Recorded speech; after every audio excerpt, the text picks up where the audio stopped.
The following production is part of the We Be Geeks podcast collective.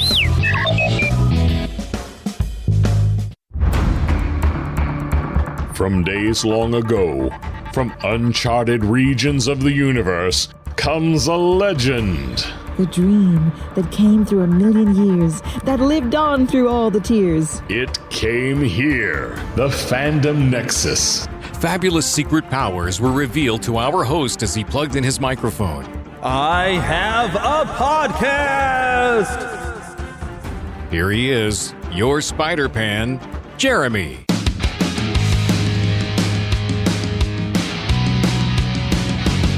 We're back! Yes! I know it took a couple of weeks. I meant to have a show a lot sooner, but things just didn't quite... I can explain why things did not work out for us, and we didn't have a show when we intended to have a show, but but it's coming. And you know what? You're all probably going to see my show notes up on screen. Maybe I should stop sharing screen because Philip can see the show notes if he clicked on the right thing, so you can just look at us. So, but I will have my show notes up and everything. But yes, it is me. It is your Spider-Pan, Jeremy. We have a lot of fun things to go through. A lot of new trailers for fun things happening. And there we go. Stop sharing the screen so you can just see me now. Hi. But we've also got a couple of, it seems most of what we've done this year is tributes to at least two or more performers or actors in a show. And so this show is going to be just like that. I mean, granted, we're kicking off our Christmas season, so we're going to have some fun. But this week we've lost Jason David Frank, and even just today, Bob McGrath. So we're going to tribute, spend some time talking about our memories of them, although I don't have a lot of Power Ranger memories. But also, you know what, today being December the 5th as we record this show, you know what's special about today? What's that? Walt Disney's birthday. Happy birthday, That's right. Walt. So he would have been 124 years old. Happy birthday. I believe. No, wait. No, 121. Sorry, 121. I was putting my age in and not the real year. It's 22, so... Oh, my. So, yeah, he'd be 121 years old today. Happy birthday, Walt. Hope to meet you in heaven. But, yeah, so we've got a lot of fun things. There's a lot of... I did manage to spend a lot of my Thanksgiving break watching some movies, getting caught up on some television series. So we're going to talk about... Which I forgot to put it on my show notes, but I did finish Andor, so we can finally talk about Andor. But let me pull up my notes again. And, of course, as we always, like I just said, by the way, Lost Boy Philip is here yawning. Yeah. Yeah. Yawn, yawn, yawn, yawn, yawn, yawn, yawn. You keep that up, I'm going to call you Yanni. Oh, my. Lions and Tigers and Phil. Oh, my. Oh, my goodness. But it is, we're kicking off the Christmas season, which... we'll talk about some Christmas decorating here in just a couple of minutes because, we got some fun stuff going on there. But I like to launch things off with what have you been watching? And I wanted to talk about some of the television or streaming things that I've watched. Mm-hmm. I've been watching. Have you been watching the Santa Clauses with Tim Allen on Disney Plus? I've been enjoying that. I think I'm a little behind. I don't think I saw last week's episode, but it's I'm not I've used been to having enjoying a little behind, but besides Oy that, vey. But yeah, I've been enjoying that. So. I have been enjoying it, and the one problem I've had with it that I didn't think made any sense is the elves are trying to give him a retirement party, and so what do they sing? Last Christmas, we gave you our hearts. The very next day, you gave it away. Isn't that a diss on Santa? Well, I think they're just trying to say, first of all, anything they can do to sing one of those goofy songs. But, I think they're trying to say they love him, and all that jazz. Well, you could do a better song, because we love him, we love him. That's too Christmas old movie. for the now generations. But they love, I do love that elf. That elf is so sweet. I love that guy. What was his name again? The one that's like, Santa, you're my best friend. Yeah, he's so sweet. I forgot the character's name too. I can't remember his name, but he's a real lovable He's elf. been a fun character. But they always have, really has. Every one movie, they always have like some elf that's going to be like the favorite elf, but the kid always grows up so they can't bring him back. Although there was some imagery with, Bernard seems to be making an appearance. I don't know what their excuse is going to be that he's a full-grown 30-something-year-old man now. I have a feeling, now I don't know. So have you caught up on that? I don't want to ruin this. No, I'm probably a week behind. Okay, the last episode I saw was at the end of it. They ended up in Chicago, and the elves did their kickoff song. Okay, I'll shut up. Also, yeah, but I overall I am recommending the show. It's been fun. I've enjoyed it. I love who they got playing. I can't remember the character's name. that they got, kind of like a witch of the winter or whatever, like in the forest and all that. Oh yeah, the actress there that she was like the witch She's of the one woods. my favorites. I think her name is Maya something. Yeah, she's always been beautiful and fun, and beautiful in a different sense. I don't mean like just like Barbie doll or anything, but I just love her. She's so much fun. Pretty Woman, and was it News Radio or Just Shoot Me? She was. I think it's Just Shoot Me. Just Shoot Me. She was great on Just Shoot Me. She was also a lot of fun on the first thing I'd ever seen her on, because I hadn't seen Pretty Woman when it first came out, but I loved her on Quigley Down Under. I haven't seen that one. Of course, it's a Tom Selleck movie, so of course you've watched it. Oh, not just that. What was his name again? The guy who did the music for Lonesome Dove. He's from Kansas City. Really? Nice. Yeah. Oh yeah, he was great. Can't think of his name. Anyway, he has the same name as the author from Sherlock Holmes. Anyway, he Conan Doyle. Arthur? No, not the author. Excuse me, someone else. Anyway, I'll think of it later on. It'll randomly in the middle of the show, you're just going to blurt it out. I just know it. But anyway, that's the guy. Yeah, that's the one. No, but she was in that, and the same guy who did the music for that did it for Lonesome Dove and for Conan, and I'm telling you, but great. Oh, music, okay. Yeah. But now I can't think of it either. Yeah, me either. She did great in that film. She plays one who's kind of crazy because her husband had died and she lost her child and all. She's a great actress. She really is. But it's nice to see. I'm hoping we're going to see more of her character. Like there's going to be some more story coming on. So, but I don't know. I know she was in the last episode. She showed up again, okay. And I figured I liked how Santa's coat is kind of alive. Remind me of Doctor Strange's. Yeah. It kind of was that way a little bit originally, I think, too. It had that little bit of magic to it when he put it on, I've enjoyed it so far, It's been good. It's been a lot of fun. It's been good. So far, I've not been let down yet at all this year by all the stuff I've looked forward to. I've really enjoyed.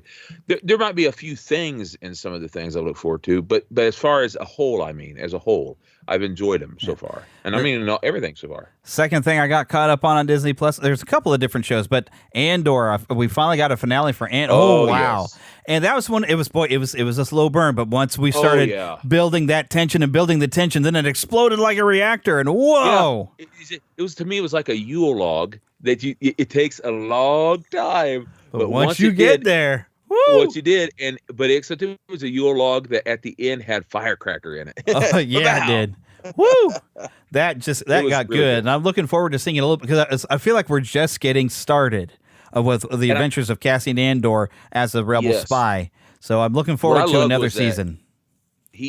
I love the character because when it first started, I said, "This doesn't seem like the same character that we knew." But it'd been a while since I watched the movie. Yeah. But he had to grow into it. And all the.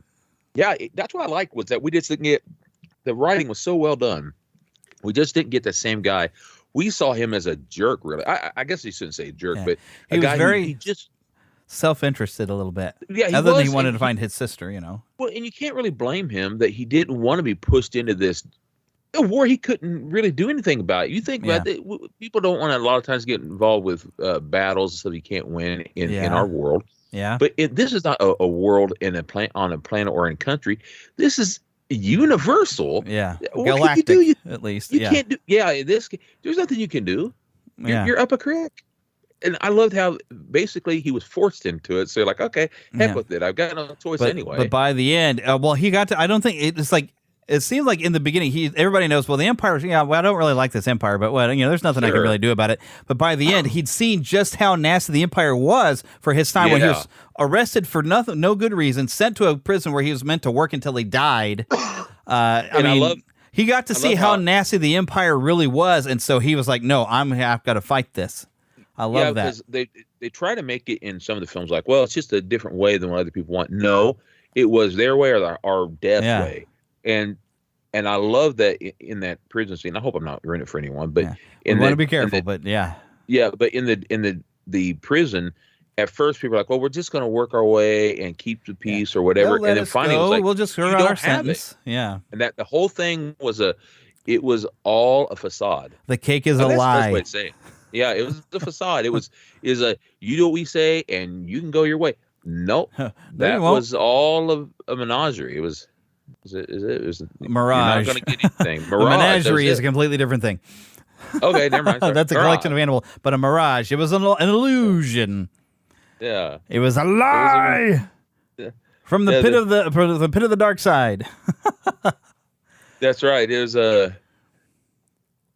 what was the word? The scene I'm thinking of right now. It's people. Soylent Green is people. That's right. Soylent Green is people. How to Serve Man. It's a cookbook. It's a cookbook.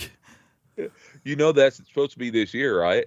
Soylent Green. A remake? Oh no, the year it takes place. Yeah, it's supposed to be this year. Oh wow. Well, Soylent 2022 was supposed to be a really good year for some other stuff. I was like that. Yes. I can't remember what they were supposed to be. Oh, well, heck, this is the year that I think George Jetson was supposed to have been born too. And well, my car still ain't flying. Elon, buddy, come on, man. Where's that flying car? Buddy. Come on, help us Make out. that flying car. I want an Orbity. At least Astro. Yeah, a talking dog. I want a talking dog. I love you, Rory. Rory. Yeah, Rory. So yes, that's definitely a recommendation, and something I can't talk about too much because yes, this movie does have an R rating. But I did finally, and I realized I've seen all of Planes, Trains, and Automobiles, but I hadn't seen it all at one time, and also I saw the regular cut and not the TV cleaned up version, which I can see how it got an R rating, but due to two scenes. Yeah. The cab ride, because there is some, well, I mean, it's a picture on the wall, but it's some nudity. And then the scene when Steve Martin's character finally gets into the airport and every other word is an F-bomb. That's a great scene, though. That's a great scene, not because of that, but it's a great scene because I think, now I'm not talking about the thing with the scenes, although you really don't see it unless you're really looking, and that I mean. But you can if you have a big screen TV. I never could up until the last year. Yeah, you get big enough scene, you're like, oh, hey, there's some naked people on the cab. Oh, my goodness, yeah. But it makes the cab just really that much creepier. But yeah, I don't want to spend too much time on an R-rated movie, though. No. And then, but that scene, if you're growing up, I do recommend watching it, by the way. Yeah. When he loses it in the airport, I think we've all been in that moment where we've lost it. Not and as we say in church, we got in the flesh. We got in the flesh, yes. We've all said, "You're blanking airline. Stinking now. Yeah. Right stinking now." We've all went right stinking now, all right? Well, do you have your rental agreement? No. Yes. Well, then you're blanked. Yeah. You're up a creek. You're up a creek, yes. So I finally got a chance to watch some stuff that you've been recommending to me to watch as I watch some TV. But you know what? I also got around to this. I'm going to funnel right into what I've been playing because this was also part of my Thanksgiving break. So the Friday before I launched my Thanksgiving break, yes, I have been looking for a long time because I've been not so good at saving up my what I call my fun money. Every time I get paid, which I get paid usually about twice a month, I get $50 put into a separate account for me. My wife gets the same thing; she gets a $50. And I've been meaning to save up for a PS5 for over a year now that I've worked at the company. Yes. But I keep spending it on. For those of you on Patreon, you get to see video. And here's like the 40th anniversary nice Masterverse He-Man figure. It's a wonderful, beautiful figure. I love it. But I keep buying He-Man figures and all kinds of other toys, and I'm not really saving anything. So, but I thought if I force my hand and where I have to make a payment, then I do have to pay that $50 in. So I realized I had enough room on my Nebraska Furniture Mart to purchase one, but Nebraska Furniture Mart never had just a console with a disc drive that I wanted a disc so I could put my PS4 games and all that other stuff on it. With one controller is all I needed. They never had it, but then I went there to look I figured, well, we're getting close to Black Friday. You'd think they'd have something in stock. Maybe I'll just look. And I realized they had the God of War Ragnarok edition, which I wasn't that interested in God of War Ragnarok, but I'm going to probably wind up playing it now because I went and got it. And now I have to make sure every month I got to make my credit card payment on my Nebraska Furniture Mart card. But I finally have a PS5, spent a weekend getting all of my PS4 stuff in there, getting an extra drive attached to hold PS4 games so I can put PS5 games on there, getting any free upgrades to my PS4 games to get the PS5 editions.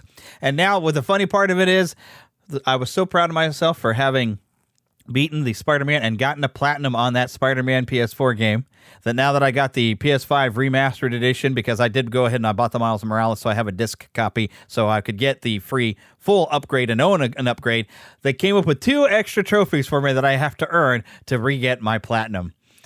So, oh darn, I get to play Spider-Man again. Oh, sorry, I was being ornery, but that is funny. It's like even what Heather said when I was telling this to Heather. She's like, "Oh darn, you mean you have to play a Spider-Man game?" Yeah, I know, poor me. But the funny thing is, I've been intending. I bought digitally because of Black Friday sale, the Lego Star Wars Skywalker Saga. And I haven't played it yet because I've been waiting to play it with you, buddy, because you got to play this with me. I heard it was really good. I do want to play it. We're going to have a ball, and we're going to stream it. Seth, I don't know what his Neverland name would be, except for maybe Captain Seth, being a pirate. He's the Sethro. Sethro, he's the Captain Sethro. That's always been his nickname. That's him. He's definitely a pirate type. But that being said, he's been playing it and he loves it. Yeah. He said it's, to him, one of the most fun, and this is saying a lot for a Lego game, but according to him, he said he didn't expect to be all that great because he said he likes Lego games, but he says it's the best Lego game he's played, and he said it's one of his favorite Star Wars games. Now, coming from him, he loves the Star Wars games. Yes, there's a lot of good ones. He talked me into. Now, folks, I don't buy a whole lot of games. Mm-hmm. I buy a few here and there, mostly the wrestling games. He talked me into buying a whole bunch of games that were on sale on Black Fridays and such. A whole bunch, including the Force. What was it called? Jedi Fallen Order. I believe you picked that one up, didn't you? Yeah, that's it. I did. With your numbness though in your left hand, you're gonna have a struggle with that one because that is a very challenging game. But it's very cool. That's right. The numbness in my left hand comes from brain issues, from surgeries and stuff, and seizures and all. It's okay though. I'm going to try my best. Yeah, I'm going to try. I've also got some Grand Theft Auto. I'm not into all that. I'm a pastor, but I enjoy. I'll be honest. When I'm stressed out, it's kind of fun to go just riding go and around. Beat people up. Yeah, beat people up, and better do that than in real life. And I've also got what is the Disney one I got again? Dreamscapes. Yep. Dreamscape. Which I'm waiting for January when it's going to be free. Yeah, I won't get all the add-ons, but I can play it. So, and let's see, there's another one that's dealing with roller coaster something. I think I have it on Steam. Roller Coaster Tycoon or not Tycoon. I think I know which one you're. My brother-in-law talked me into that because he's been enjoying that, and that's been fun so far. I'm not good at it at all, but it's fun. And then I got a couple others because my nephews are nuts about Call of Duty, so I got some of that. And did you get the new one? A couple of, because it wasn't on sale. But I'm nuts about treating my nephews to have fun. So every time they come over, they play it, and they've had fun. Also, like I said, I'm not really a gamer much, but I enjoy playing it with them, and so I let them shoot me with it. And then the other one I got. Quite a few others, but I got all the Batman because it was really cheap. Yeah. We're talking $7 for all of those. If you have the full PlayStation Plus expanded account, you could actually play the Batman games for free. Yeah, I probably could have. Yeah. But the fact to be told is, there's something about when I started him up, hearing that voice now, knowing that he's gone. Yeah, with Kevin Conroy, which we did last episode. Yeah. I love that guy. You know that. Yeah. I just love him. I've actually, because he passed away, I played through Arkham Asylum, and I just started up Arkham City today. I still haven't gotten around to playing actual PS5 games here. I'm still playing PS4 stuff. No, well, I mean, I did go through, and I wanted to see what Resident Evil 2, the remake of that, looked like on PS5, so I did go through that. But I really haven't done a lot with the PS5 editions of things. I did play some more of the Stanley Parable, but just because, all the trophies are not unlocked anymore, so I got to go unlocking some things and unlock all the new endings and stuff. So, shame. I'm getting a chance to just kind of replay a few things. Although I got a lot of PS4 games I never got around to, and a lot of them I did get a free upgrade to PS5, and I did finally. For the Final Fantasy VII remake, where they made the intermission thing for what they call the intergrade, whatever, but the intermission storyline where it's Yuffie, which I've never been a fan of Yuffie because in the original Final Fantasy VII, when you meet her, she eventually steals all your materia and runs away, and you got to go chase her down. So Yuffie is a character? Yes, Yuffie is a character. Okay. She is a ninja from Wutai. And they came up with an entire storyline that goes on during some of the events during the Final Fantasy VII remake. And so you play through those events. So I finally got a chance to play that and see a special secret ending. I do plan on putting some of that footage on there. I did not get all of my game footage of the entire thing. I don't really want to spoil anything on that one. But I plan on putting some of that up on YouTube. I think I've got some of it, but I haven't put it all up on our Neverland official gaming channel, YouTube channel. That's also where Philip and I eventually are going to try to live stream playing the Skywalker Saga Lego game. I almost fell for it in another game. I almost fell for it because I'm a fan of the original Conan movie, Conan the Barbarian. Oh, and you wanted that multiplayer online, Conan Exiles. I almost fell for it. Now, our friend Seth, our Captain Sethro, he luckily told me, he goes, whoa. He goes, I know what you're after. He goes, you're thinking of Schwarzenegger and the music that you love so much. He goes, but that's not That's not what you're going to get. He goes, it's not it, man. He goes, it's not what you're going to be receiving. He goes, you're going to be receiving, you don't even get to be Conan, he said. You're going to go be one of the guys out there, and he goes, don't waste your money. You're going to play in the world of Conan, which if that's what you want, then that's exactly what you get the game, and that's what you're going to get. Yeah. So, and it's sort of like, the DC Universe game. You're not going to get to play a DC character, but you will get to interact with them. And stuff like that, so. Which, that does remind me, the Christian Nerds Unite podcast, he got a chance to try a preliminary RPG that's a new Marvel game that's still, I think they're still testing it. It's not a video game, it's a tabletop RPG. But there's a character creation going on that. So if you're interested in that, such a thing, go listen. Christian Nerds Unite, he did a playthrough for a few episodes. He had to step away for his wife's health for a while, but he's coming back. And I think at some point he's going to try to play and try to do the character creation and see how that works as well. Yeah. But they're still testing it. He's got a friend of his that's developing with I can't remember if he said what company it was that they're developing this new Marvel game, but it's coming. And I just remember the name of the guy. Basil Polidoris, isn't it? It's Basil Polidoris. Yes. Basil Polidoris. It came to me, too. It came to me, my own. Basil Polidoris, and he's the one who did the music to Conan and Lonesome Dove and all this stuff. And he's from Kansas City. Yes, he's awesome. He's born from Kansas City, Missouri. Nice. He went to school with a lot of great dudes, including the director Conan, who's also, they went to school with Steven Spielberg and all those other guys down there, Lucas and all of them. Yeah. Great stuff. Well, I'm going to keep things rolling. I got a few other things I want to bring up. I've got to share some funny stories and then some bad stories. Yes. And I've got in my notes, it just says cat antics.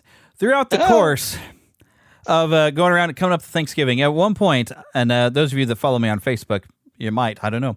I've already shared this, but I was up here working because I work from home on a couple of days of the week. I hear something go clunk. And I was in the restroom, so I was like, well, I can't really do anything about it, but I better go see what happened and see if the cats are hurt or something. Well, I go down there. One of the cats had gotten on top of our kitchen table, knocked down some pumpkin snickerdoodle cookies. And it popped open when it hit the ground, and they had been licking and chewing on them and everything and just eating these cookies and ruined them. And so I was like, okay, one of these cats has figured out how to get up on top of the table and likes to knock stuff down. But I don't know exactly which one, but I have my suspicions because it didn't happen until we got this kitten. I was going to say, it sounds like the kitten to me. Then just this past week, and I didn't see it when I came home from work because it was still dark, but she had figured out, because we had some new leaves in the table to expand it for Thanksgiving, and it gave it just enough to where if she got on the table, she could jump on top of the refrigerator where we keep the cat treats. And she knocked that container down and busted open, and they ate like half the container. And then they went to bed without their supper because they weren't hungry. They filled themselves up with that, and you're not supposed to eat that much treats. I mean, that's not nutrition. That's fat. Although it's greeny, so it's supposed to clean their teeth too. But these cats, and so we were trying to make arrangements, and we had to swap some chairs around to try to get where the chairs are not, because I had two chairs that had those armrests, so it sits away from the table, and that gives where the cats could jump up in the chair and then have an easy access to the table. Despite me trying to have rules that no, you're not allowed on the table. If we don't sit on it, you don't sit on it. Very simple rule, but cats don't always understand. I was going to say, can they speak English yet? Well, cats can learn a few words, and they'll learn what that word means. I mean, they're kind of like a dog, where they get that certain word or certain phrase. They understand certain phrases, and they'll get that into a memory, and they know that has meaning for them. They'll learn it. So, but yeah, that hasn't worked because now we've seen, and I swear it's got to have been the kitten who seems like, oh, I can get up on the table. Now one of the older cats feels like, well, if she's on the table, then I can get on the table. And she's jumped from the floor to the table. So, we don't need no chair to climb up here. We can jump from the floor to up on the table. So I have bad kitties. And I told the kitten, you're about 5 minutes away from going to a shelter. Although my wife would not be happy. My wife is the one that blames me for bringing home the kitten. It's like, well, we didn't need that third cat. That's you that brought it home because you had to save it from the dog at your friend's house. But now she's very attached to them, so she would be very upset with me if I took that one to a shelter because, we don't need a third kitty. But I can't help it. I love my kitties. They're just pains in the neck. So there's my funny stuff for the week, but also the bad things of the weekend. This is why we didn't have a show last weekend and why we're a little behind. I took a shower one Saturday morning, went downstairs to do some laundry, and had water flooding up into our laundry room basement. Our main sewer line coming out of the house is broken thanks to this tree in the yard. Those of you that have the praying persuasion, I appreciate your prayers because I'm learning some trust issues because we have not tithed. For those of you in the non-Christian persuasion, I'm going to be speaking foreign languages to you, but I had not been tithing for months, and I've been wrestling with it because it seemed like we just couldn't afford to do it. And I felt like God was dealing with me on it, and then this happened. We have a major struggle. Insurance was going to cover $10,000, but there was the cost overall is like $1,500, probably more, or not $1,500, but $15,000, maybe more. We don't know until it's done. But I did manage to get a new loan from my credit union and get rid of an old loan and stack the loans together and all this stuff. So it's going to manage to be paid for, but we need to pray that I'm able to make this payment of the new loan and that the cost of this does not go over the cost of what we have now set aside from the insurance company and this loan. But I've already had at the beginning of the month a one bill that I was not able to pay. And boy, part of my brain says if you hadn't tithed, you could have paid that bill. But I'm trying to be faithful. This is a trust exercise for me. I'm having to learn to trust stronger than I ever did before and trust that God's got this. But because I was dealing with some stuff, I was really in no mood to present a fun show. So we've waited a week, so we might be a little behind on a few trailers, but that's why. But I wanted to let y'all know. But you know what made me feel better?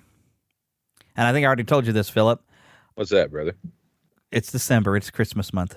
And Amen. we had a wonderful time. There's some more comedy. This is going to be, you're all going to have some fun with me at this. I do not like heights, but we went and we decorated the church on Saturday.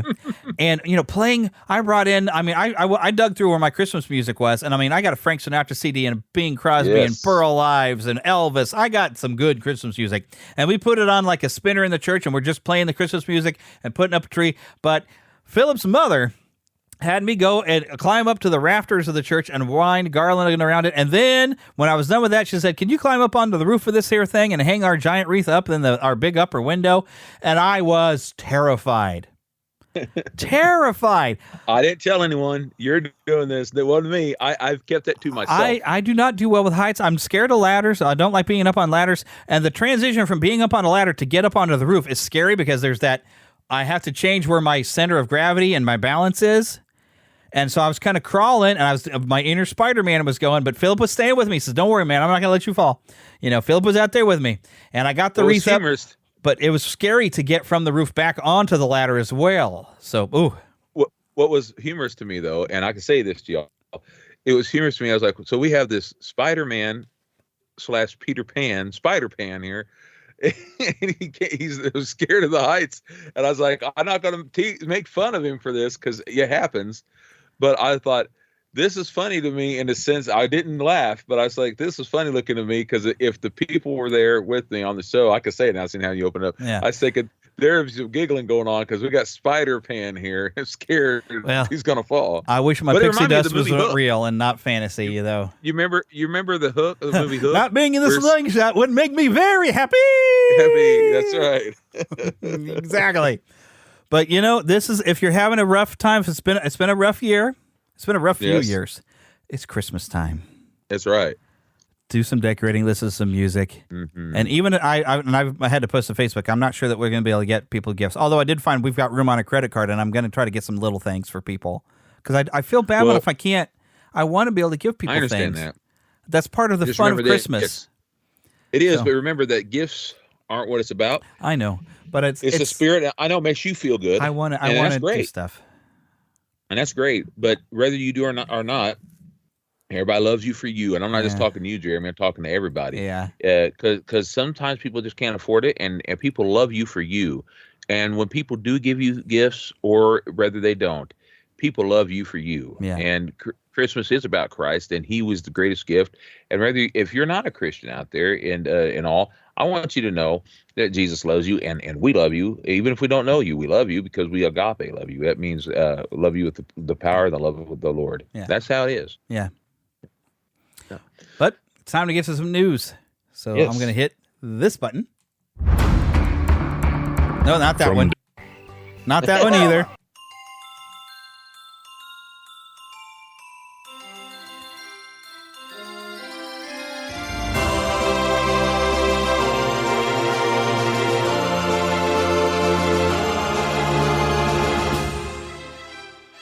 spanning the Disney and geek universe to bring you the best in comics, toys, movies, and entertainment. This is news from around Neverland. Okay, the most important piece of news that I need to tell y'all. Oops, I shouldn't have clicked that link. That's my RSS feed.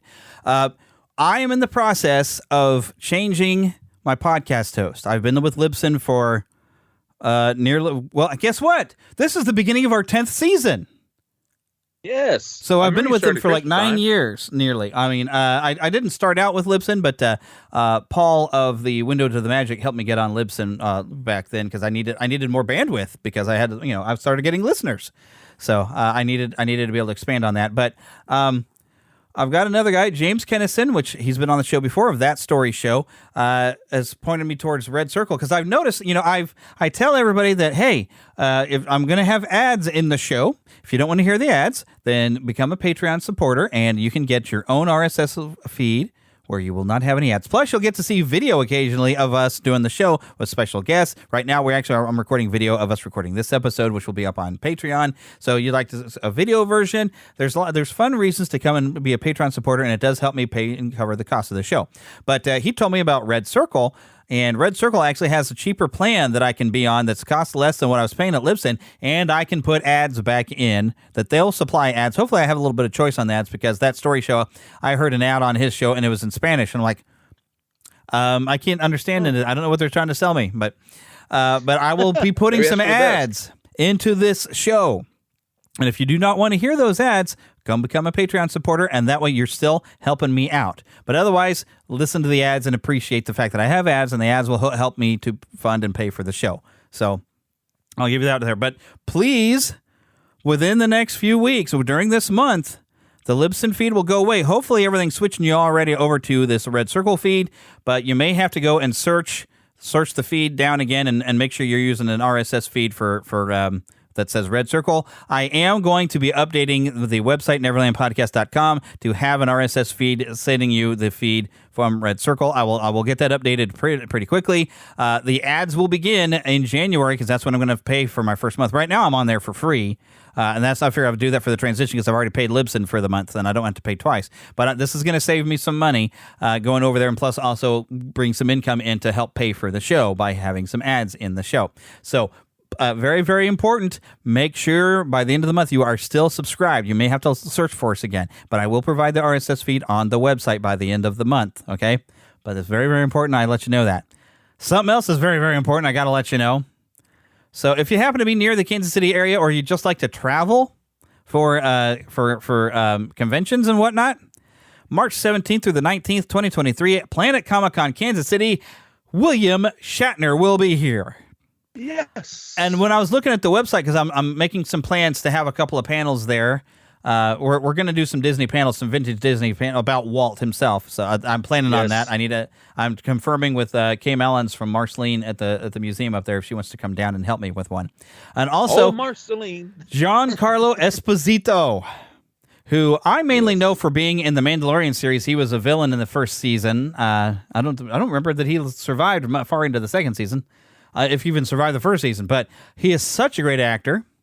But he will be there on Saturday and Sunday. We've also got Roy Thomas, some writers on already coming in here. Amanda Connor, Rachel Lee Cook, Chris freaking Claremont, buddy.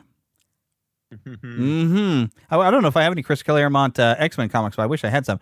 Rachel Lee Cook, of course, you'll know from She's All That, Josie and the Pussycats, and I guess she's done some voices on Final Fantasy. They might be talking about that first Final Fantasy animated movie that they did.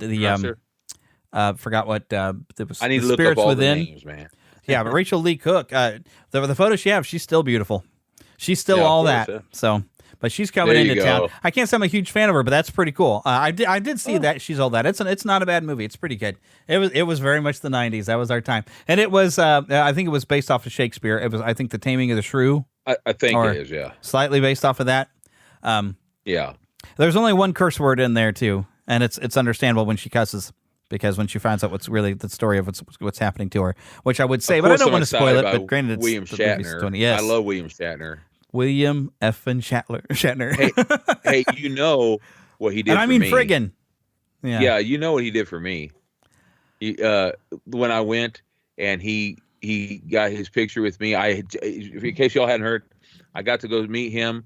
I'd already had his autograph, but I got my picture with him. I had just came out of an entire month in the hospital with 3 brain surgeries, including removing a tumor, my 4th tumor.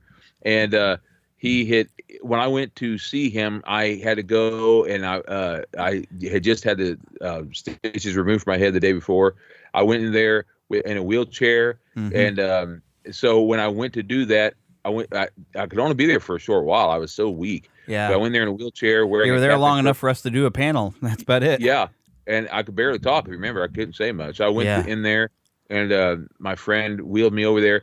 They said they weren't doing pictures at this point in time. I brought the money to have them do it, and they wouldn't let me get my picture with him. So instead, they took me behind the curtain where he was at. He came out, had his picture with me, and he would not take my money. He said, no. He had his picture taken with me, was kind. He would not receive my money. I thought that was the kindest thing. And what a nice guy. I don't care what other people say. That's my captain. I love the guy. He is the Shatner. He is the right, Shatner. Man. I love that man. I hope I get He's a chance 90. to meet him. Yeah, I hope I get a chance to meet him while we're there. Yes. The line might be excruciating, and I'm usually fairly busy when I go to convention. I'm trying to cover a lot of stuff. You know what he is always going to be for me? Still my old friend. Indeed. But so that's coming up, and those of you going to be in the Kansas City area, keep an eye out. I do hope to have like 2 different panels I'm going to develop, so we'll see what happens. Also, all right, so the next thing, I put this as a news story more as a question. Bob Iger is back. Does it matter? So a lot of Disney fans were super excited. Oh, Bob Iger's back. He's going to fix everything. You realize Bob Iger was the beginning of everything going wrong at Disney. Okay? Well, Bob Chapek just continued what Bob Iger was doing. What's his name again? Bob what? Chapek. Chapek. Chapek. Okay. Yeah. Well, hopefully it will matter. Hopefully. Yeah. We'll but see. it may not make things better. Either way, I've become very undisneyfied for what they've done, but I still love vintage Disney, and I'm all about Walt and some classic Mickey. So, but I just wanted to at least say it out there. But here's the fun stuff. Okay, so granted, some of you are probably might be Xbox players. Sorry. But the official PlayStation blog here, I want to share. So every month when you have your PlayStation Plus, and I'm on the, I think I'm on the premium. I don't know, but I'm on the maximum, so I'm paying $17.99 a month. But I got to tell you, if you've never played these games, Mass Effect Legendary Edition, which I believe is the entire trilogy, the PS4 edition will be available for you Tuesday, December 6th until Monday, January 2nd. You can add it to your catalog. What game is that? Mass Effect, the Legendary Edition, the PS4 edition. And it is I think it's the entire trilogy. Because all these games, I mean, this is a game that what you did in the first game, it would read when the second game came out, it would read your save file for the first game and say, okay, here's where you left off with how your interactions with the other characters was. It would remember what you did. And this is probably one of the greatest science fiction trilogy games you're ever going to play. And it's going to be available if you have this premium membership. I think all memberships of PlayStation Plus, you're going to get a chance to have it. And I already own them for PS3, but when it came up for PS4, I was like, I kind of would almost want to get it again just because it's going to be a little bit higher style graphics. But hey, as long as I have my Plus membership, I will have access to this game as long as I go and I get it added to my library starting December the 6th, which for when we're recording it is tomorrow. And I had to let you all know it's available because if you have not played Mass Effect, you owe it to yourself to play Mass Effect. If you love Star Wars, if you love Star Trek, yes, you're going to love this. You're going to love this because you don't have the Force, but you have these psionic powers that you get to use. And you're on a big ship. You have a crew to interact with. It is fan-flippin-tastic, okay? I want to try that. You must, brother. You must. You would love this. I think Seth is the first person that even recommended it to me. Really? Yeah. Yes, back when it came out, it's like, oh, this Mass Effect, you got to get it. It's so good. I remember him talking about it. Yeah. I remember him saying that if you being the Star Trek and Star Wars, he told me, I remember it now. Oh, yeah. He said you'd really like it. Yeah. Oh, yes. Tomorrow, buddy, go get it. Yeah, I may have to try that. Because the thing is you all know, I've said, I have brain effects. That should be the name of a new game, brain effects. Brain effects. But I have brain effects, so I have to be careful with games. That's why I don't play as many games as I would like to. I just can't. Plus, I'm busy, But I would. Games are fun to escape. Sometimes it's just fun. Yeah, that's what I do with movies and stuff too. Really, just get away from the world. But that it would be fun to kind of be the captain for a while. That's why I enjoy. That's why I collect a lot of things I collect. I have a collection. Jeremy, I don't know if you got to see it yet. With some of my Star Trek toys and things I have, I was able to collect. Someone makes 3D. What we call is 3D, like a 3D printed type of thing. Yeah, they 3D printed. I already had the captain's chair from the action figure and all. So they 3D printed the front desk and all stuff. We would call it for where like Chekhov his panels and stuff. Yeah, the panels for where Sulu and Chekhov was nice. Set. And they also got chairs for Scotty and Sulu. So what I did is I ordered a box set from where they had. I already had the figures for it. They got just a box thing for the old figures, and I took my old box set and I cut out the background part, put it all behind them. So technically it's made for smaller figures, but the way I cut it all, it looks like it sits behind them just right. Yeah, nice.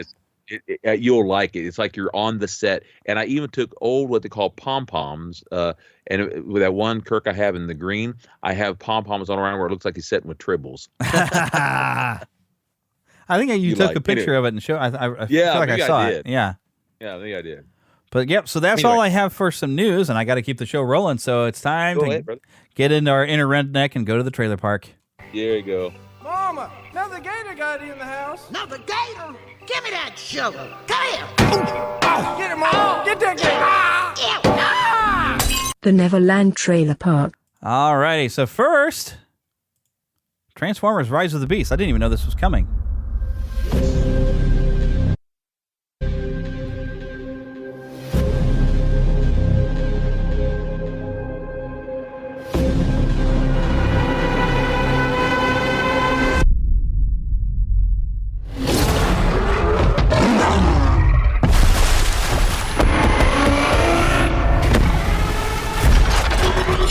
Down.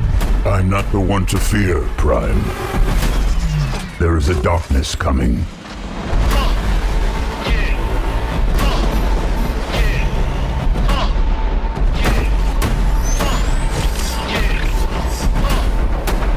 It was all a dream. Pull over! I'm not driving. And if you don't know, now you know.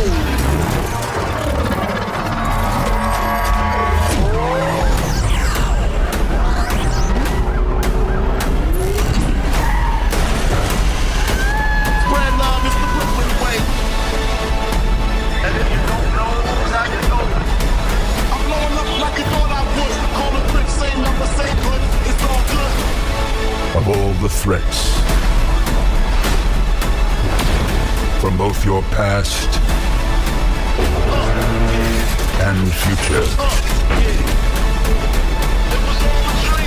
you've never faced anything like this.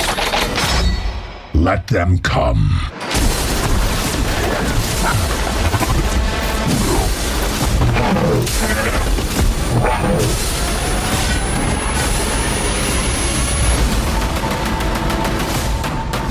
And if you don't know, now you know.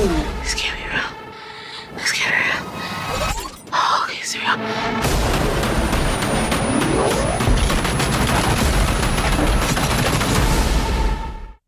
Coming June 8th. Let me read some description here for you. It says, returning to the action and spectacle that captured moviegoers around the world, Transformers: Rise of the Beast will take audiences on a 90s globe-trotting adventure with the Autobots and introduce a whole new breed of Transformer, the Maximals, to the existing battle on Earth between Autobots and Decepticons. Directed by Stephen Caple Jr. and starring Anthony Ramos and Dominic Fishback, the film arrives in cinemas June 8th, 2023. So this seems to follow more after the Bumblebee film. Which I enjoyed that more than the others, honestly. That was actually Don't get me better. wrong, I enjoyed the first one, but after that first one, I didn't like. I'm talking about the one in was it 2007? That very first Transformers movie, which I think part of that was just, it was like, hey, cool, Transformers. Yeah, but after that, it got, in my opinion, raunchy, and it did. It got away from the family fun, in my opinion. And what I liked about Bumblebee is that we got to see the characters look like we remembered them from the 80s. Yeah. And they're continuing that. And we get to see even Jazz in his Porsche form. Now, Bumblebee has already turned into his Camaro form at this point. But it's kind of weird how they do these prequel things because they seem to establish like the first time a lot of the Autobots had come to Earth was in that very first movie. And now there's like, well, forget about that. Let's just go in here because we really ruined those other ones. But did you ever watch the Transformers Beast Wars? I really didn't watch much of it. I only watched a little. The only thing that I enjoyed about it, honestly, this is not to put it down because if there were a lot of people who loved it. So, yeah. And what I did enjoy about it was I thought, now, in all reality, the Comic-Con, I meant to say the computer effects at the time, you can't compare to now. Yeah. Computer animation was very new still. We're talking 1995, 96. But at the same time, I mean, the only other show we had that was even close to that at the time was Reboot. And really looking at now, it's almost sad. But at the same time, that was all you had. And so that was ahead of its time. Yeah. But I got to say, of the kind of show for it to do that, Transformers fit because it is something that's supposed to be robotic and robotic stuff. Yeah. That's why I thought Toy Story was so good. I'm not talking about the animation itself even. I'm talking about something that's robotic or a toy or something that's already. Yeah. If it looks plasticky, then it fits. Or something robotic that's supposed to move kind of unreal. Something. And people are like, oh, but they were supposed to be apes. No, they weren't. They were robots that were looking like that. And it's supposed to move kind of weird. Yeah, something almost unreal, and it fit. And I can't tell if that's the original voice for Optimus Primal or not.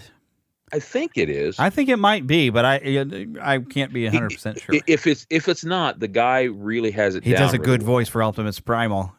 Yeah, I like it. And of course, we got the great Peter Cullen back for Optimus Prime, because you can't do Optimus Prime without Peter Cullen. Yeah. No matter how many cartoons they're making now Peter's without him. Man. He's the man. Yeah, Peter, he's the man. He is the one. Oh, yes. So I actually am kind of excited for that one. Yeah, that one looks good. Yep. I really did enjoy the Bumblebee. Yeah, movie. I liked Bumblebee. I mean, it was fun. Even really if John Cena was in it. Well, but John Cena did a good job because he was kind of a jerk, and he showed some of his acting chops in that. Yeah. But I'm going to move on to the next one. Something else I'm pretty excited for. The Super Mario Brothers movie. Oh, me too.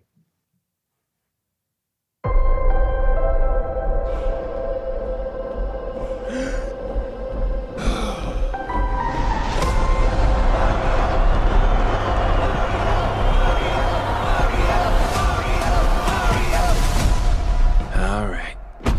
Let's go.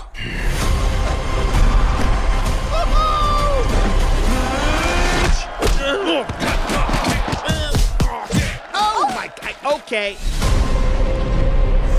Not sure if you know who I am, but I'm about to rule the world.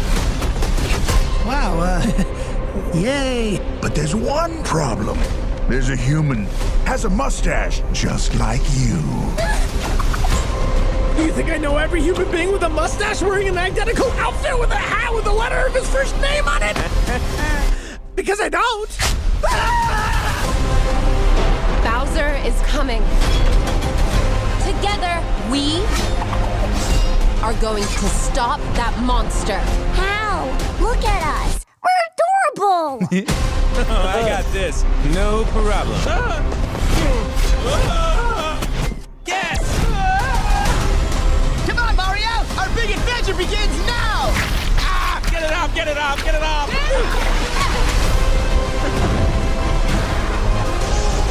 There's a huge universe out there. With a lot of galaxies.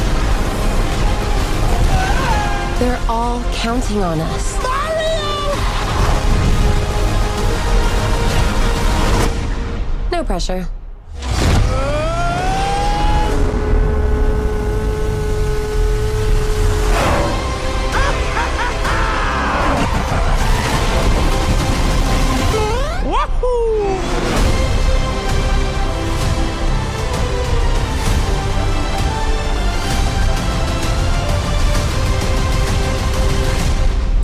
April from Illumination Entertainment. And what I love so much about that is, bringing in like where Mario's trying to train, and he's basically playing through stuff that looks like levels out of a Mario game, and then even throwing in a Mario Kart. Yes, and the music and the sound effects, and plus, I love Charlie Day's voice. It's so obnoxious and fun. Charlie and Davis. I love it. Did I say Charlie? I was going to say Charlie Day. Who's Charlie Day? Charlie Day. He's from Always Sunny in Philadelphia. And who's he playing? Do you know? He's Luigi. Oh, okay. Yeah, nice. That's why he's like he has a. See, some people have almost a cartoony voice anyway. He's the one that I'm always comparing to Sean because he's excited. You know, our buddy Sean.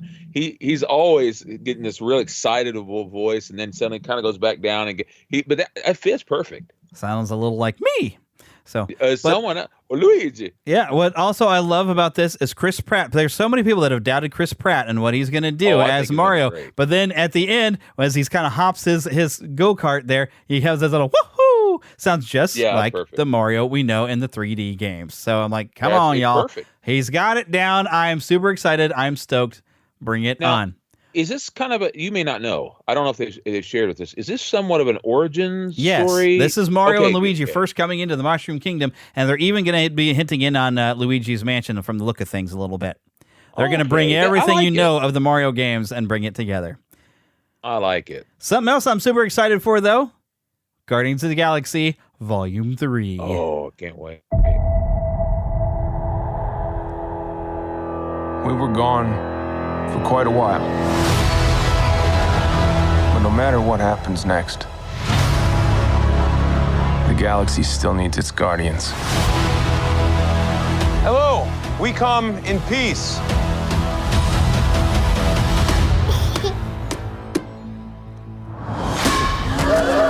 Come on, Drax. Seriously, dude? No! Ow!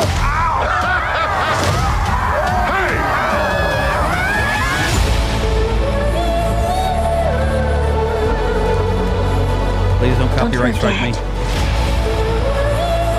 Where we came from.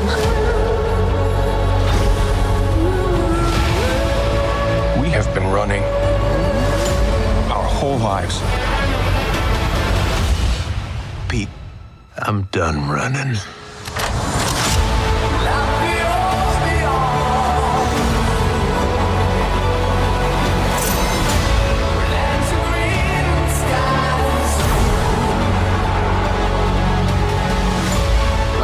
We'll all fly away together. One last time. Into the forever and beautiful sky.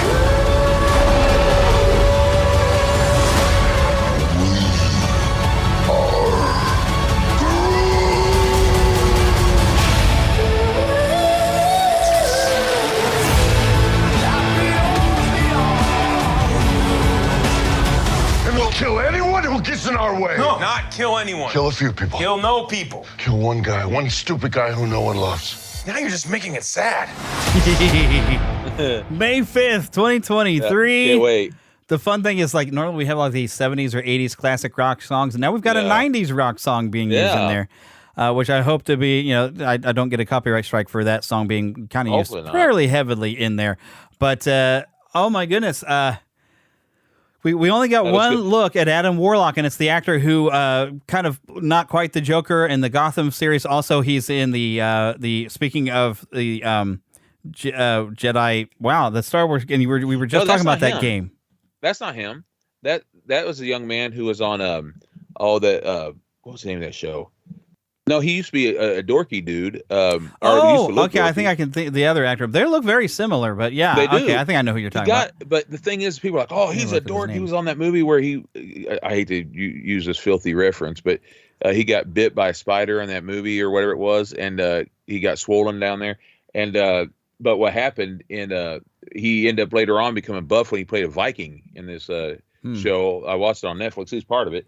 But he's a good actor, and he's Adam Warlock. We're finally getting that because we were teased at the end of the last film. I've been waiting for Adam Warlock for a long time, and I think he looks good as him myself. Yeah, it looks pretty cool. He looks really good. But I'm looking forward to it. Like we're going to get a little bit of origin of Rocket, and it looks like a very big emotional story. Still going to have the humor and the heart.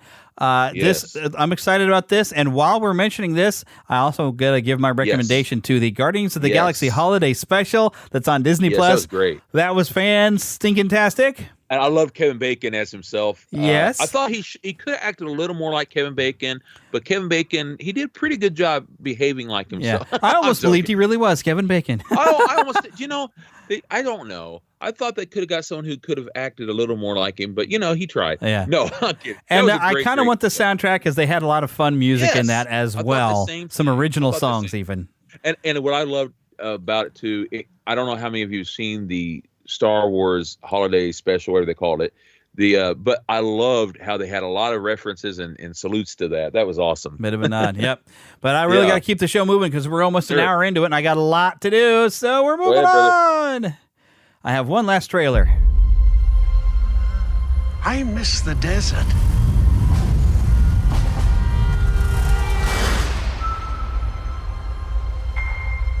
I miss the sea.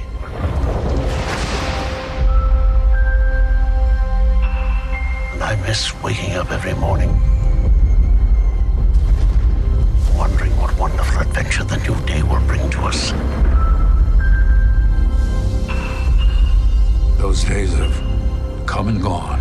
Perhaps not. I don't believe in magic. But a few times in my life, I've seen things I can't explain. And I've come to believe it's not so much what you believe.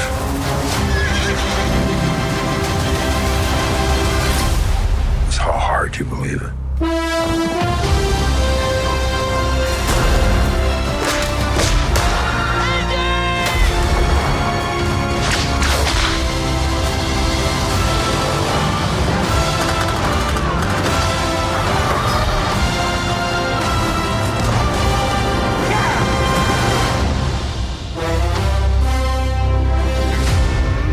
One of the weakest Indiana Jones titles. I'm her godfather. I'm so excited.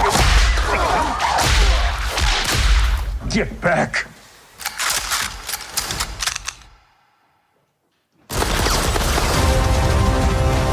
June 30th, Indiana Jones and the Dial of Destiny. Dial of Destiny. Yeah, kind of a weak title.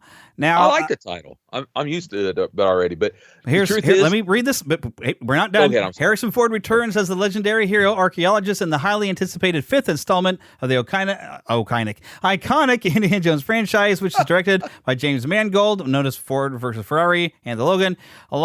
Starring along with Ford are Phoebe Waller-Bridge from Fleabag, Antonio Banderas. Hey, I'm from Pain and Glory. Pain and Glory. What is that? John Rhys-Davies. We know John Rhys-Davies. Shawnette Renee Wilson of Black Panther, Thomas Kretschmann from Das Boot, Toby Jones from Jurassic World Fallen Kingdom. I think a lot of other stuff too, Toby Jones. Yes. Boyd Holbrook also from Logan, Oliver Richters from Black Widow, Ethan Isidore from Mortel, and Mads Mikkelsen, Fantastic Beasts: The Secret of Dumbledore. Mads Mikkelsen, so much stuff, really. Directed by James Mangold, this film was produced by Kathleen Kennedy, there's your warning, Frank Marshall, and Simon Emanuel, with Steven Spielberg and George Lucas serving as executive producers. Thank goodness. John Williams, who has scored each Indian adventure since the original Raiders of the Lost Ark in 1981, is once again composing the score. So and he's 90 years old. There is some good in there, but some insider information that's been coming out is this is time travel. And what's going to happen is the bad people are going to be time traveling, going back and messing things up. Indy will go back in time, and in the end, his younger self, which so far they're still working on the computer animation to put in the younger face, and so some of the shots are not quite there. But his younger self will die, wiping Indiana Jones out from history, where he will be replaced by the woman you see in here with a Disney Plus series that is in the plans right now. That is currently what we are fairly sure about from insider information. Well, we'll see. We'll see. But if they do it, they're going to have a lot of very angry Indiana Jones fans, and they're not going to watch this Disney Plus series. I've heard that, but I also heard that some of that is not true. I've heard that that's bull roar. From some people, they said that that's been a rumor that someone started. Well, apparently a lot of these rumors are starting to get confirmed, but we haven't seen it yet. Yeah. But if they do it, they'll. They said there's only going to be one Indiana Jones, so now that much we know. Well, she won't be Indiana Jones, but she'll take over the franchise. Yeah, I see. And we're already seeing this James Bond. They've killed him off so they can replace him with a woman. Well, they said that won't be happening either. as far as unless they decide to back off, that was the plan. Yeah. Anyway, so just to be fair and warning you that could be what happens in this movie, but it still looks like it's gonna. I love the scene at the end here where he's whipping. He's like, "Get back with the whip," and then they all pull a gun on him because it's like that joke on him of what he did with the swordsman. I like that. That's funny. The Dial of Destiny doesn't bother me because the original title that I heard, I don't remember what it was now, but it really sounded bad. So that's better. Dial of Destiny is better, and it also goes back to at least we know the dial, and I'm pretty sure that's the round thing we kept seeing. I know y'all can't see. Yeah, you only really get a good shot of one little round little device that might be the dial thing. I don't know, but so at least people were already making jokes. The dial, does it go all the way up to 11? Oh, yeah. I haven't seen the jokes already. Goes to 11. Yeah, I hope the movie goes to 11. It better. Well, and I don't trust Disney with the Lucasfilm franchise. Well, hopefully they have burned us with 3 Star Wars sequels, burned with a recent series that I will not name. I'm not going to mention it. But we've been burned a lot. But at the same time, we have gotten stuff like Andor. But that's more of Jon Favreau and Dave Filoni's work of what The Mandalorian and some of the good stuff has been through Star Wars. But stuff that usually Kathleen Kennedy's got her name on has been, not grand, yeah. However, so there's a big potential they are going to completely screw this up. It could. We'll see. I try to give everything a chance, and sometimes I'm disappointed, sometimes I'm not, but we'll see. Yeah. I might not go opening day. I may wait to see some reviews to find out if they really have wrecked it. I'm going because, the truth be told, I can't be more disappointed than I was with the last one, and that has Spielberg. I could be, because that one has those moments of fun. The only problem I really have with that one is Shia LaBeouf and the fact that it was aliens that didn't seem to fit with Indiana Jones. The rest of it really was still fun and enjoyable, I thought. The effects were horrible, too. They leaned too much on the computer instead of the practical effects that we loved from the original movies. Lucas. Yeah. I mean, I'm sorry. One of Lucas's biggest problems, he doesn't listen to his own... his own words. The special effects for that story, yeah. But you had a lot of great actors. I mean, John Hurt was in that last one. There's a lot of good ones in this one too. A lot of good actors. We already we just had a list of some of them I'm not familiar with, but some really great ones. And and I can't remember his name, Jeremy. The guy who was on the Harry Potter movie as the teacher, and he was in the last Indiana Jones movie. He's coming back again. He's not a teacher in the Harry Potter movies. He's the wand maker. No, not John Hurt. He was in the last movie. Yeah, he was a teacher though. Nope. In one of the movies, he was a teacher, and not in the Harry Potter ones. Maybe some other movies, but he was also in Hellboy as Professor Broom. Okay. He's passed away, but he was in at least 2 Harry Potter films because he's the one. He was Ollivander. Ollivander. Okay. Yeah. Yeah. Okay. Maybe that's what I'm thinking of. Yeah, that's right. But we got to keep the show moving, so I'm going to move things right along by hitting this button. Want to see a movie? Yeah. Any good? It was bad? I'm fuzzy on the whole good-bad thing. My eyeballs could have been sucked from their sockets. I like it a lot. The best movie ever made. A Fandom Nexus movie review. Okay, we got 3 movies, man, and some of this, I didn't get to watch one of them. I had meant to, but I just haven't gotten around to it. I kind of want to watch the first one, but it's a lot of sequels. First one I got on my list is The Christmas Story Christmas, which was not a disappointment. I love it. I didn't love it as much as the classic, but it was fun. Oh, it never will, yeah. It'll never live up to, but Christmas Story Christmas was, thank goodness, good, clean, wholesome fun. Absolutely. My big mistake, now I've already seen a lot of the other tries attempts at a sequel. Story, well, and they weren't good. Some of them were okay as far as being connected, and at least they had the original guys. At least Gene Shepard did write those. Yeah, but I got to tell you, this one was really good. Yeah, really good, and it was fun, and at least it connected and had everybody was original except for the lady. Yeah, except for Mom, but she's still great. Yeah. Oh, of course. What's her name? Dang it. She plays on What About Bob and so Airplane, many other shows. And other films. But anyway, the show, everyone else was original, and they did a good job. So nice to see them all. It did a good job, and it connected to things, even the loss of a loved one and other things, and I won't go into all that, except to say that don't want to spoil anything. Really brought it. Well, the great thing that I love about it too was, it's even like your loved ones are still with you when they're not with you in a way. Especially and that I Christmas. love. Yeah. Especially Christmas. That's necessary. And it was very similar. Like I noticed, it seemed like some of the story was lifted a little bit out of National Lampoon's Christmas Vacation, where you got Clark Griswold, who's trying to make the perfect Christmas. He wants a great, good old-fashioned Christmas, and that's really what Ralphie's trying to do, because he's trying to save Christmas. Because as his mother tells them, I don't want your children to remember this as the year that Grandpa died a week before Christmas. That was a really great thing. That brought it to the heart. And realizing, and it's funny because you see Ralphie trying so hard, but it's the stuff he doesn't try to do that works. Kind of like Groundhog Day. It's when he's not trying that something natural and real happens. Except for when he's trying to be a better person, but so it was a lot of so hard sometimes.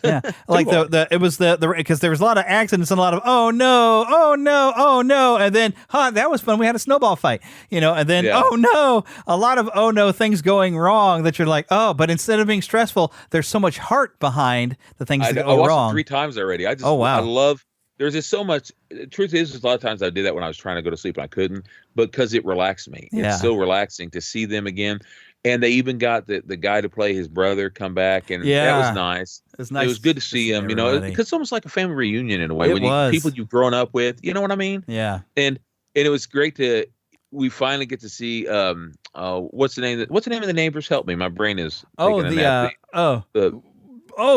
the Bumpkuses. The Bumpkuses. We get to see one of the kids of the Bumpkuses, and of course the Hound, because the son of a gun, we'll call it son of a gun. Son of a gun Bumpkuses. You get to see one of the Hounds, and that's fun.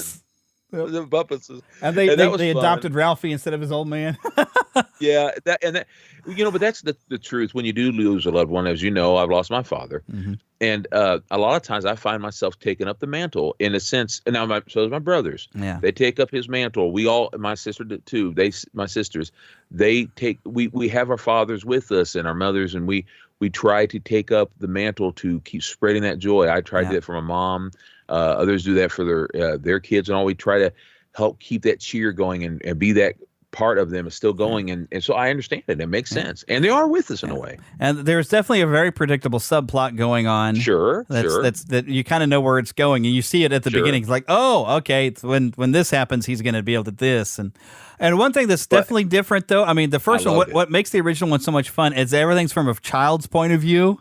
Yes. And that's what makes it part of the fun. And I thought, well, are they really going to be able to do that this time? Because we're going to still go from Ralphie's point of view. But we got the movie as grown up, with those of us that kind of grew up with the movie being around. Now we can look at things from that grown up point of view. I thought that was smart. And it still worked. It's not it's not the same type of humor as from the child's point of view, but still getting to look at everything as an adult and appreciate Christmas as an adult, and the time we could spend with our families was great. And I even love the fact that, did you realize when you looked that was the same Santa and the same 2 elves working at Higbee's? When I looked at him, I was like, oh! And then when they even at the what I love is during the credits they showed pictures of the from the old movie and the new one to show comparisons how they did similar things, and you could tell there was the same actors playing Santa and the 2 elves. I had no idea. Yeah, which I didn't look it up, but when I looked at them, I said, oh my gosh, it's them.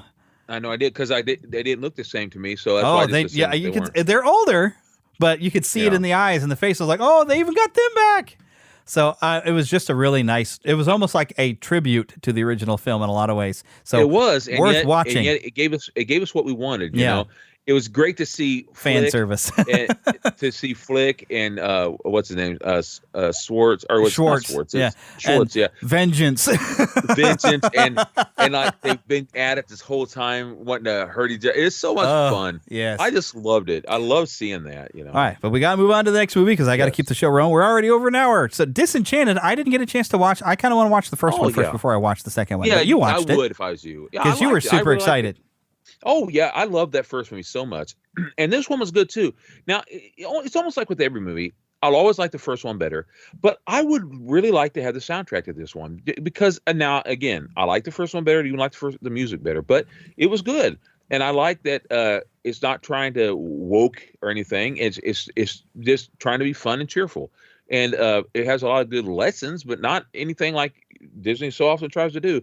At least I didn't catch on to. Maybe I just wasn't paying attention, and I'm glad I wasn't, I guess, in that case. But it was a lot of fun. It was joyful, and I enjoyed seeing them a little older. And of course, you get to see the little girl. She's back, older now, and that was kind of a fun point of view to see. She basically had to live with this almost when she was a little girl, it's kind of neat to have a fairy tale princess with her, and you got to see her now, kind of like, oh, great, Yeah. But it's a fun movie. I really enjoyed it. I thought they did, at least my point of view. Like I said, I've not been disappointed yet with these things I've been looking forward to. I'm not saying I've enjoyed every single thing about everything we know what we're talking about, but I will say, for the most part, so far so good. For the most part. So was it joyful and triumphant?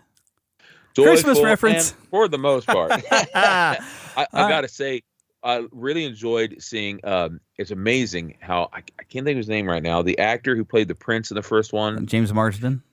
Yes, James Marsden. Such a good actor, but he never gets enough credit. It seems like he hasn't changed a bit. He looks almost the same, and he comes out just being his same goofy self and just having. I just love that guy, man. He's so much fun. Yep.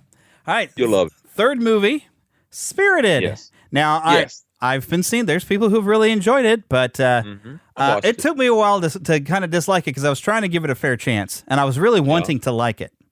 And there's a lot of people who did, but there's the message of it is what kills it for me. And I hung in there thinking, well, maybe they're going to have a point to this. I will say I enjoyed the musical numbers. The songs were pretty good. Sure. Yeah. And I really tried to like it. I didn't really find anything that funny other than Judi Dench's cameo where she's singing a line about herself was funny. And you really enjoyed, there's a Buddy the Elf reference. I don't want to spoil or anything. Yeah, I liked it. I didn't like it a lot. I mean, you know what I'm saying is like I liked it, but not like the other things I was saying where I loved it. No, it was pretty much what I expected though. And they're all talented. But I've never enjoyed Will Ferrell. I have not enjoyed him in anything. The one Ryan Reynolds I have enjoyed, but here's my problem. I want to get to what my problem was because we're short on time. The story here ruins the point of A Christmas Carol with people can change and choose to do good things. It kind of steps on that and basically gives a secular humanist style message of, well, we're all kind of just gray area and it's okay. He doesn't have to be, it's okay to be a jerk as long as you don't kill anybody. And then, whoops, okay, well, that's that one thing I have to change. We'll fix that and make sure that I didn't kill anybody. But, I'm going to continue to be this jerk because I'm good at it. But at the end, that started changing. But it didn't. Well, at the very end, he started changing, realizing he couldn't. He did one thing. So, golly, well, if you can at least just do one good thing, then at least, even if you're a jerk, if you can do one good thing, I guess you're all right. That was what they were singing at the end. The entire song was like, oh, hey, well, we'll just do one little good thing. But, that is true, but that's the problem. And then the guy was given the job that was like, wait a minute, he's not ready for this. He's, and I did not like what they did with the Ghost of Christmas Past. I thought it was supposed to have been funny. I didn't find it funny, but I didn't like that at all. This gets me into what the problems that I have with the message here is. I mean, there is a secular humanism message of you're okay just the way you are, and that's a very Joel Osteen. And actually, you know what? They also go this whole thing of like, oh, we're just irredeemable, and we're just going to be guilty for the bad things we've done, and no one's ever will love us. Let me tell you something: you are loved despite how many bad things you've done, and you can be changed, but you can't do it on your own. That's right. There is a true redemption. There was definitely no morality in some of the stuff. And that's the problem because there is a morality to a Christmas Carol story. And I don't want to give everything away on and you can be redeemed. You can be forgiven through the power of Jesus Christ. I'm going to say it right now. Amen. Because the secular humanism type of thing of where, well, we're just irredeemable, but that's okay. We'll try to do at least a little bit of good thing, and that's enough. One thing I did not like about the film was, of course, watching a show from the viewpoint of, using the Christian phrase here, the world. One thing I don't like about that is I don't expect morality, what they may think is morality, but they're going to say things that are vulgar, and I expect it. I don't like it. I don't appreciate it. I'm just saying. But that being said, I did enjoy a part, not want to give things away, but I enjoyed who Christmas Present was supposed to be. I thought that was an interesting point of view. Yeah, that was an interesting. Yeah, and that's the only storyline that I liked is his storyline because he did feel like he wasn't lovable. I didn't expect it. He gets proven that he can be loved, and you need to let go of the guilt, and you can be forgiven. I was like, you know what? Because I was worried for a while which direction they were going because the Ghost of Christmas Present gets corrupted a lot by Ryan Reynolds' character. And that's where they lost my wife entirely. She hated it. But I stuck in with it's like, well, let me see where they're going with this. And when we got into some story like that, he didn't feel like he was lovable, and there was a nice story. It was like, no, I am lovable. But that's also where I want to say, yes, you are lovable and you are loved despite any rotten things you have. And there is redemption. There is forgiveness. Will Ferrell in that role, in that part, I mean, and in several other roles, actually did do a good job. Yeah, he did do a good job. I've never found him funny. Another thing about him that he actually is a really good actor. He's a funny guy, but what I like about him is that he can actually play a role very seriously. But he plays it serious. Like I was watching Elf a little bit last night, and I think it's funny how he can play a part so serious, and that's what makes it funny. I'm not a big fan of him because he can be vulgar and other things I don't care for, but he could play something so serious that's what makes it funny, because it's not serious. It's not funny at all. But I guess in order to make it funny, they have to play it. I'm talking about him has to play it like it's the most serious thing ever. Yeah. But the best still at that is Leslie Nielsen. He was the best at saying the most ridiculous thing, but doing it in such a serious tone. Yes. But he was hilarious when he did it. But don't call me Shirley. Right. Oh, yes. But yeah, I'm giving that one a thumbs down despite what you've read on Facebook. Yeah. But you know what? Go watch it for yourself. But I had a problem with the message of that movie. I'll give it diagonal down if that's his thing. It's not sinking. Sideways. It's sinking. There you go. Yeah. It's not Titanic necessarily, but yeah. And I was like, because I was thinking, so well, that was okay. But then I was watching some video on YouTube talking about some similar topics of with a good and evil, and I was like, you know what? If I take that movie into the perspective of somebody who was talking about something entirely different, and it made me really rethink some of the messaging of that movie, and I was like, yeah, that message really is a bad one. I also don't know but I do want to move on. I don't know the actor's name who played Marley. He also was good. Was the one in charge of the thing, but which was really weird. In my opinion. He was in charge of the whole thing. I liked him. I've seen him on other things, but I don't know what. Yeah. He was really fantastic. Yeah, he did a good job. Great singing and everything. Mm-hmm. The songs were great. Whoever songs wrote were good. The dancing was fun, but the message that's is why what I can't give it a thumbs down completely, because it was catchy in certain areas and it was funny. So, but it's messages that I don't. If I had children, it's not the message I would want my kids to have. No, not at all. I would want them to know. No, there is redemption. There is forgiveness. Oh, absolutely. And yes, it's good to try to do one good thing, but don't use that as an excuse to be a jerk. No, you can't. Well, I can be a jerk as long as I try to find one little good thing, as long as I don't kill anybody. No, that is a terrible excuse that humanists use. Well, and it's not good. As you and I know, but I need to move on.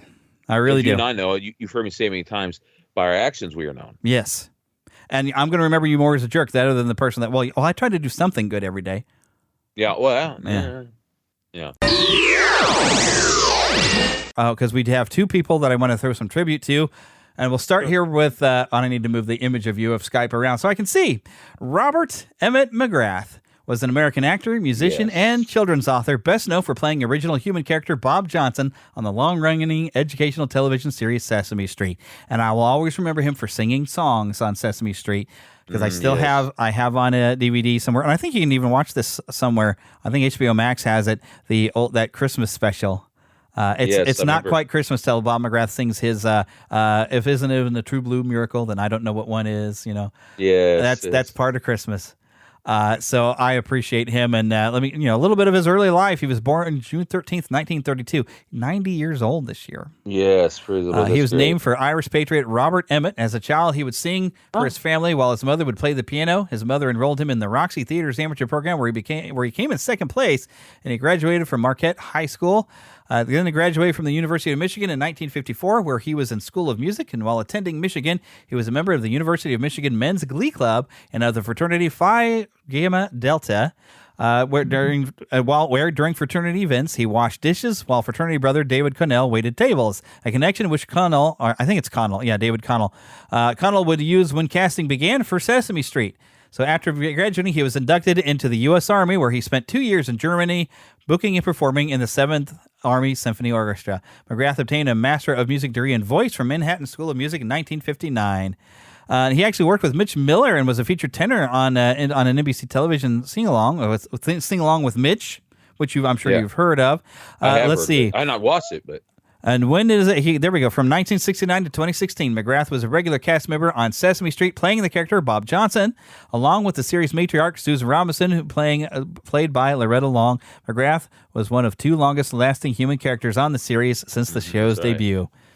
And, of course, he's one of the memorable ones. You and I were talking, like, we loved Gordon and, of course, Mr. Hooper. And I always thought Maria was cute. She's still older. She was still cute. There's others, too. But, yeah, those are the ones. Very much so. Absolutely, yeah. Yes, indeed. And I love them all. I appreciate his work on Sesame Street because they taught me so much when I was little.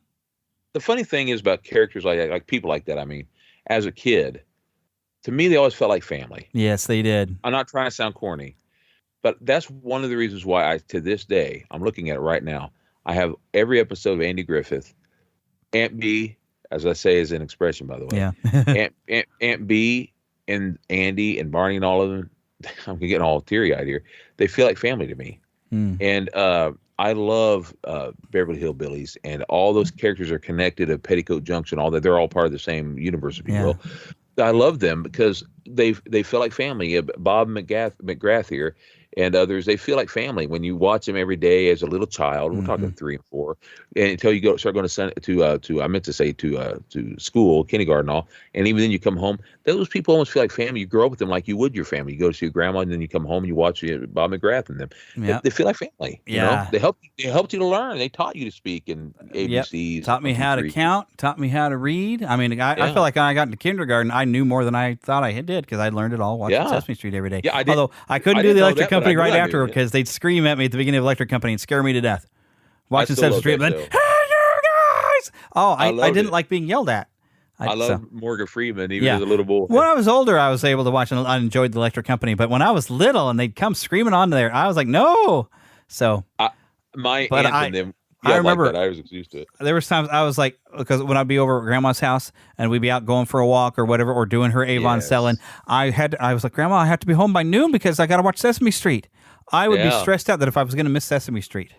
Yeah, you couldn't tape stuff back then, man. Yeah, you had to watch it, and it was on every day, even if it was a repeat. I never noticed a repeat. Oh, no, we just love the characters. So one last thing to say, other than we loved him, is McGrath and his wife Ann married in 1958. They had 5 children, 5 granddaughters, 3 grandsons. They resided in Teaneck, New Jersey from 58 until 2017 when they moved to a ranch in Norwood, New Jersey. McGrath died from complications of a stroke at his home in New Jersey, December the 4th, at the age of 90. You know, but that's living to a good, ripe old age. Amen. He did. That's right. And he's left quite the legacy and an impact on generation after generation of us. So thank you, Bob McGrath. Yes, that's right. And now a little bit more of a sadder death, and I wasn't a big Power Ranger guy at all. But I do want to honor the memory of Jason David Frank from September 4th, 1973 to November 19th. American actor and martial artist, known for his role as Tommy Oliver in the Mighty Morphin Power Rangers and other Power Rangers series. And now I don't know like the whole thing. There was some mental things, and yes, there was some mental health issues, but it has been revealed very recently by his wife that he was getting back together even with his wife, but he had been battling depression, and that's the main thing I want to kind of point out. Like, hey, this is serious. If you're dealing with some depression, please get some help. Yes. We don't want to lose you tragically like this. And if there's people out there, and I'm saying this as someone who understands. If there's people out there who have never had depression, I'm very glad for that.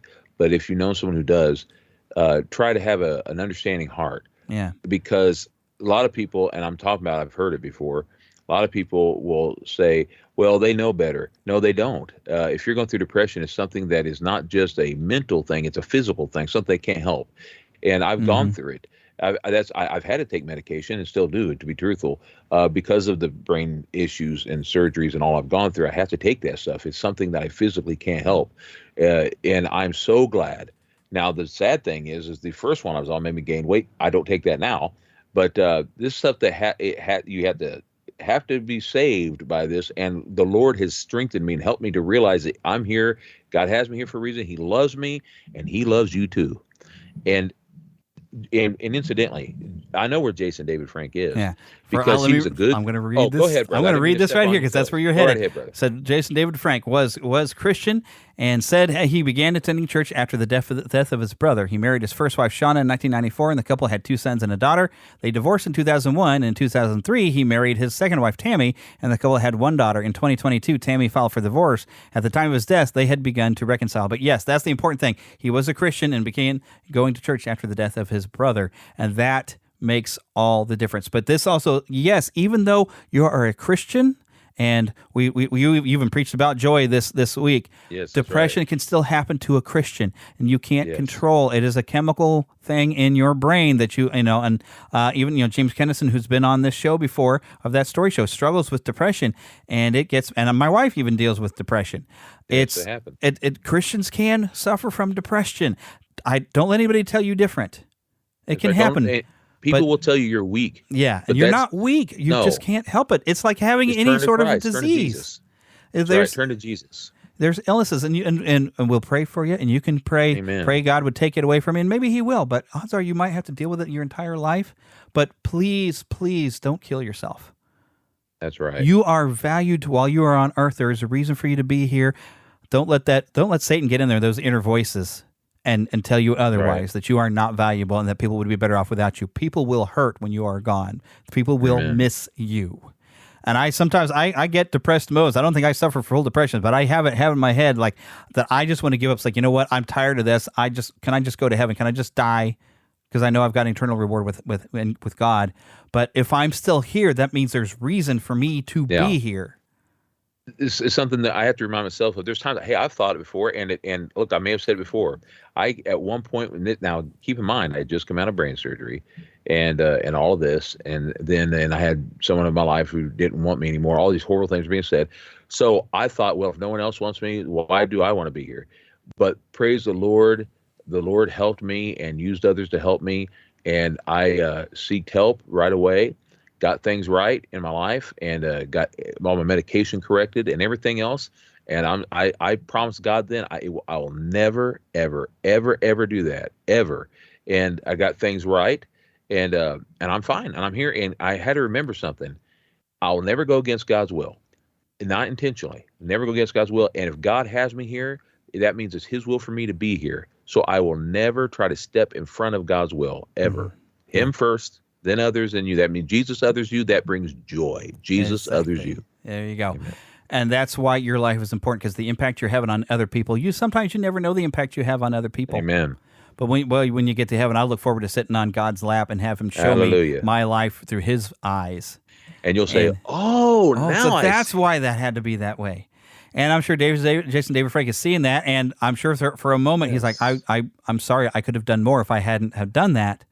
But I mean, we understand. God, but he still gets his eternal reward. He's still with Jesus right now. I can't wait. I saw him nice to meet when we went to a Comic-Con once. There he was, and I saw him sitting right. And I waved over at him, and I told him I was a big fan. I didn't go get in line or anything. I didn't have the money for it, to be truthful. But I told him it's a big fan. I was. I'm not saying I was a huge Power Rangers fan. However, for 1 year, the first year, technically, I guess it was the second year, but I was watching it right after he went from being Green Ranger to White Ranger, and when the movie came out, so I had watched it at that point in time, and I was a big fan of his, and also, I can't remember, Amy Jo Johnson or whatever it was. Johnson, yeah. Yeah, I was watching her on a Hallmark movie last night.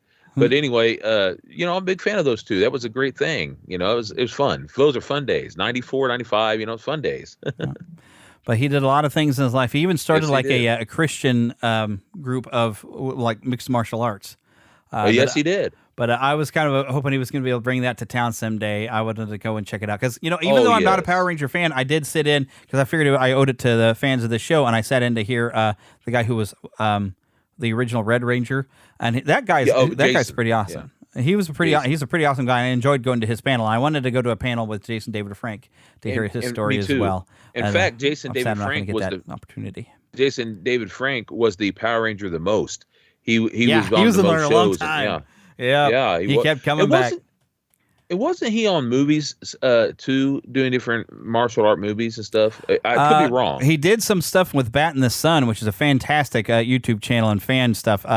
they would do a superpowered beatdown where they had stuff like what the White Ranger fought, certain, that kind of Maybe that's thing. what I'm thinking He of. did a lot of stuff, but there is the film Legend of the White Dragon launched on Kickstarter in 2020. Initially, it was going to be a miniseries or a fan film. With the popularity and excitement, it grew into a full feature film. The film includes past Power Rangers performers such as Frank, Jason Font, and Sierra Hanna. Other cast members included Mark Dacascos, Michael Madsen, Andrew Byron Batchelor, and Jenna Frank. The movie wrapped in 2021, is currently in post-production, and set to release in 2023. In view of Frank's death, there has been talk of dedicating the film to his memory.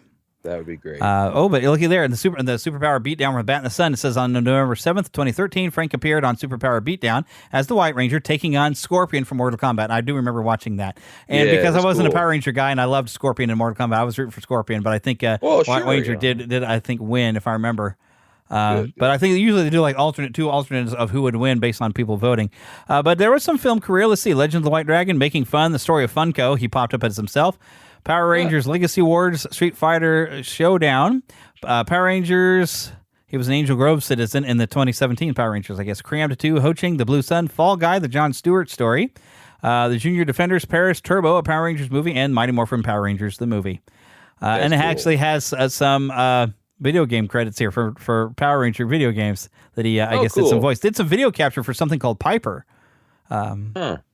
Very interesting. And actually has at least a few actual MMA fights that he has. They got some of his records. He's got a pretty good win record he had doing some things. He had done stuff like that. Yeah. So he had quite the life. It's sad that he's left us, but he's no longer feeling that depression. Amen. I'll always love him though. Mm-hmm. I will, because he always stood out to me. He's just a real sweet guy, kind guy, loving guy, and I always thought it was great. Yep. All right, but we better wrap this up because we've got an hour and a half, and that's a half hour longer than I try to go. I've been trying to move us forward. We just had so much to cover, though. And I do want to remind everybody, check your feed and make sure you got a good red circle feed because we are switching over.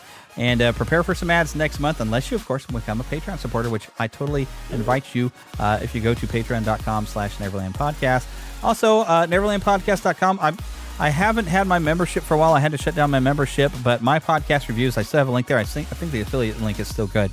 But I do want to thank Karen Kennedy, Ricky Pope of Christian Nerds Unite, and Darren Wilhite of the Wilhite and Wall Show for their help in creating the introduction that you have at the front of the show. NeverlandPodcast.com, by the way. I will have the RSS feed available there if you need it. Don't forget, you can send us an email, podcast@neverlandpodcast.com. Find us on Twitter at NeverlandPcast and Facebook at Neverland Podcast. We have both a group and a fan page. And you know what? On our website, you can even join the Neverlanders. Get yourself a good Lost Boy or Pixie name. Why do we have Pixies? Because girls are too clever and they don't get lost. Pick you a nickname. We haven't had any new Neverlanders in a long time. And once again, because I'm going to read it off my list, donate through patreon.com/Neverland Podcast. Help cover the cost of this show. And you know what, Phil? What's that? Get lost in an adventure!